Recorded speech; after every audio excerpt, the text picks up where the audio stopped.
Linaw ah. Yan, ganyan yan. Kung makikita nyo, ganyan yan. Compare nyo dito. Ayan oh, basag-basag na oh. Grabe, Diyos ko.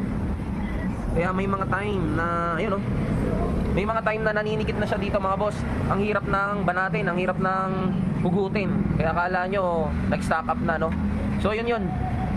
Kinakain na ng sirang bearing itong bell nyo. Kaya nadamay na yung bell, nasira mga boss.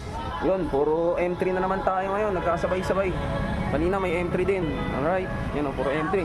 Ito for wirings, ito for tuning. Okay, kargado to. Tapos ito naman, yun, may ipe-press tayo sa gearings niya kasi malagotok daw. Tapos yung isang M3 nandun sa sa garahe natin. Tapos na rin yun, in-overhaul natin, palit ng sigunyal. So meron ako i-share sa inyo mga boss kung bakit minsan ito nakakabit tong yan, inyong torque drive tas bell. Minsan may pagkakataon mga boss na pag magbabaklas kayo na itong bell, ang hirap bunutin, ang hirap tanggalin mga boss, no? Ang hirap tanggalin yan. May mga time na ganon. So bakit nga ba nagkakaganon? So ito, i-share ko lang sa inyo mga boss. Sira na yung torque drive bearing niya. Okay? Dito sa loob. Ayan kung mapapansin nyo, meron akong itataktak. Yung malalaglag dyan eh. Ayaw malaglag. Ayan o. Yun mga boss, kung mapapansin nyo, yun, kukunin ko. Yun o, nagkakaano na. Nasisira na yung mga bakal ng bearing. Kumakalas na. Ngayon, pag kumalas yung bearing yan sa loob mga boss, magiging matalas na siya. Ang sisirain niya ngayon ay itong bell mo. Ayan o, kung makikita nyo yung bell, busalsal na. Yan. Okay, ayan o. Mga boss, busalsal na yung kanyang bell. So sira na tong bell na to. Kaya naninikit doon, parang naglalak siya. Pag nilagay mo dyan sa loob, kasi nga basag na yung bearing sa loob, so lumalapat, yan, nagkakaroon ng busalsal, sinisira niya yung bell.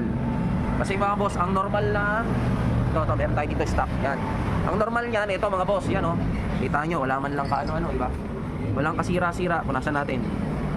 Yan, ganyan yan mga boss. Ganda talaga ng cellphone ko, linaw ah. Yan, ganyan yan, kung makikita nyo, ganyan yan. Compare nyo dito, ayan o, basag-basag na o, grabe, Diyos ko. Kaya may mga time na, ayun oh, may mga time na naninikit na siya dito mga boss.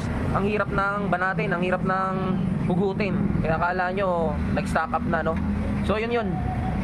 Kinakain na ng sirang bearing itong bell nyo. Kaya nadamay na yung bell, nasira na rin. So yun yung bearing niya mga boss sa loob oh. Yan, sira na yan. So palitin na dapat yan. Dapat ganito yung normal mga boss. Yun oh. Ito, basag-basag na oh. Bungal-bungal na. Ito, napakakinis ng bilog niya. Okay, share ko lang sa inyo ha, kung bakit minsan napakahirap bunutin itong bell dito sa lining torque drive. Alright? So yun lang mga boss. Alright, puro M3.